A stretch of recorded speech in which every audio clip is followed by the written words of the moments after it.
آج کا ہمارا موضوع تصوف کے اوپر ہے۔ تصوف ہے کیا، اس کے بارے میں یہ وضاحت ہے۔ تصوف باب تفل سے ہے، جس کا خاصہ ہے کہ با تکلف فعل کا متقاضی ہو، اور یہ اصل کی فرع ہے۔ لغوی حکم اور ظاہری معنی میں اس لفظ کی تعریف کا فرق موجود ہے۔ صفائے ولایت کی منزل ہے اور اس کی نشانیاں ہیں، اور تصوف صفا کی ایسی حقائق و تعبیر ہے جس میں شکوہ و شکایت نہ ہو۔ صفا کے ظاہری معنی تابع ہیں، اور تصوف اس معنی و مفہوم کی تعبیر و حقائق ہے۔ تصوف کی مختلف قسمیں ہیں۔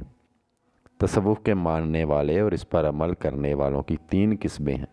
ایک کو صوفی، دوسرے طبقے کو متصوف، اور تیسرے طبقے کو مستصوف کہتے ہیں۔ صوفی وہ ہے جو خود کو فنا کر کے حق کے ساتھ مل جائے اور خواہشات نفسانیہ کو مار کر حقیقت سے پیوستہ ہو جائے۔ متصوف وہ ہیں جو ریاضت و مجاہدے کے ذریعے اس مقام کی طلب کرے، اور وہ اس مقام کی طلب و حصول میں صادق ہو، سچا ہو، اور عبادت اور ریاضت کے راستے کو اختیار کرے۔ مستصوف وہ ہے جو دنیاوی عزت و منزلت اور مال و دولت کی خاطر خود کو ایسا بنا لے اور اسے مذکورہ منازل و مقامات کی کچھ خبر نہ ہو۔ ایسے نقلی بہروپی صوفیوں کے لیے عارف اللہ کا فرمان ہے کہ صوفیاء کرام کے نزدیک نقلی صوفی مکھی کی مانند ذلیل و خوار ہے۔ وہ جو کرتا ہے محض خواہش نفس کے لیے کرتا ہے، اور دوسروں کے نزدیک بھیڑیے کی مانند ہے۔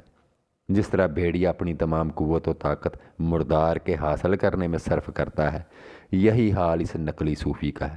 گویا صوفی صاحب وصول ہے اور متصوف صاحب اصول، اور مستصوف صاحب نقول اور فضول ہے۔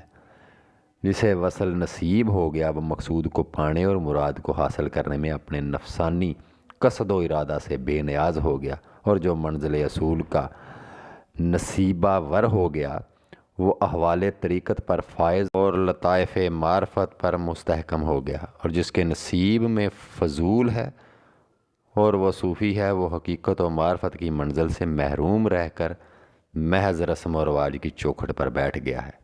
اس کے لیے یہی ظاہری رسم و رواج اور طور و طریق معانی اور گناہوں سے محجوب و مستور بن گیا ہے، کیونکہ واصل سے حجاب میں رہنا معیوب ہے۔ اسی سلسلے میں مشائخ طریقت کے بہت رموز موجود ہیں۔ اس جگہ ان تمام کو کمال میں بیان کرنا تو دشوار ہے، البتہ کچھ رموز کنائے بیان کرتا ہوں۔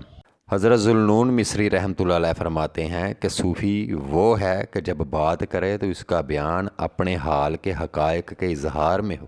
مطلب یہ کہ وہ کوئی ایسی بات نہیں کہتا جو خود اس میں موجود نہ ہو، اور جب خاموش رہے تو اس کا معاملہ اور سلوک اس کے حال یعنی باطن کو ظاہر کرے، اور علائق سے کنارہ خشی اس کے حال پر ناطق ہو، یعنی اس کا بولنا بوقت کلام اصول طریقت پر صحیح ہو، اور اس کا کردار بوقت سکوت خاموشی کے ٹائم مجرد و محض ہے، اور یہ دونوں حالتیں درست ہوں۔ جب بولے تو اس کی ہر بات حق ہو، اور جب خاموش رہے تو اس کا ہر فعل فقر میں ہو۔ حضرت جنید بغدادی رحمۃ اللہ علیہ فرماتے ہیں کہ تصوف ایسی خوبی ہے جس میں بندے کو قائم کیا گیا ہے۔ کسی نے پوچھا یہ حق کی صفت ہے یا بندے کی؟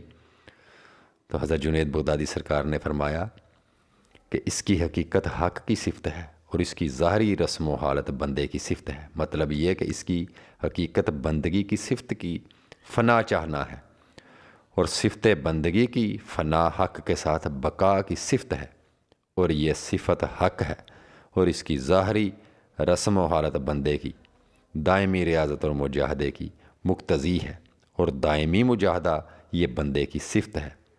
اور جب دوسرے معنی میں دیکھنا چاہو تو یوں سمجھو کہ توحید کی حقیقت کسی بندے کی صفت میں صحیح نہیں ہو سکتی، اس لیے کہ بندے کی صفات میں ہمیشگی دوام نہیں ہے، اس کی طبیعت میں تغیر و تبدل ہے، اور خلق کی صفت بجز رسم و ظاہر کے کچھ نہیں، کیونکہ خلق کی صفت میں بقا نہیں ہے بلکہ وہ حقیقتاً حق تعالیٰ کی اپنی صفت اور فعل ہے، لہٰذا ان صفات کی حقیقت حق کے ساتھ ہوگی۔ اس مفہوم کو یوں سمجھو کہ حق تعالیٰ نے بندے کو روزہ رکھنے کو فرمایا، روزہ رکھنے کی وجہ سے بندہ روزہ دار کہلایا۔ یہ روزہ از روئے رسم و ظاہری بندہ کی صفت ہوگی، لیکن از روئے حقیقت روزے کی حقیقت حق تعالیٰ کے ساتھ ہے۔ چنانچہ حق تعالیٰ نے اپنے حبیب صلی اللہ علیہ وسلم کے ذریعہ ہمیں خبر دی، یعنی بخاری شریف میں یہ حوالہ ہے کہ روزہ میرے لیے ہے اور میں ہی اس کا اجر دوں گا۔ مطلب یہ کہ روزہ میری وجہ سے ہے اور جو کچھ ان کے مفعولات سے ہے وہ سب اس کی ملکیت ہے، لیکن تمام عبادتوں اور چیزوں کی نسبت بندے کی نسبت بطریقے رسم و مجاز ہوگی، نہ کہ حقیقتاً۔ حضرت ابوالحسن نوری رحمۃ اللہ علیہ فرماتے ہیں تصوف تمام نفسانی لذات سے دستکشی کا نام ہے۔ اس کی دو قسمیں ہیں، ایک رسم یعنی مجاز انسان کو کہتے ہیں، دوسری یعنی حقیقت اللہ کی ذات کو کہتے ہیں۔ اس کا مفہوم یہ ہے کہ بندہ اگر نفسانی لذتوں کو چھوڑ چکا ہے تو ترک لذت بھی تو ایک لذت ہے، اسی کو رسم مجاز کہا جاتا ہے، اور اگر وہ اس کا بھی تارک ہے تو یہ فنائے لذت و خط کہلاتی ہے۔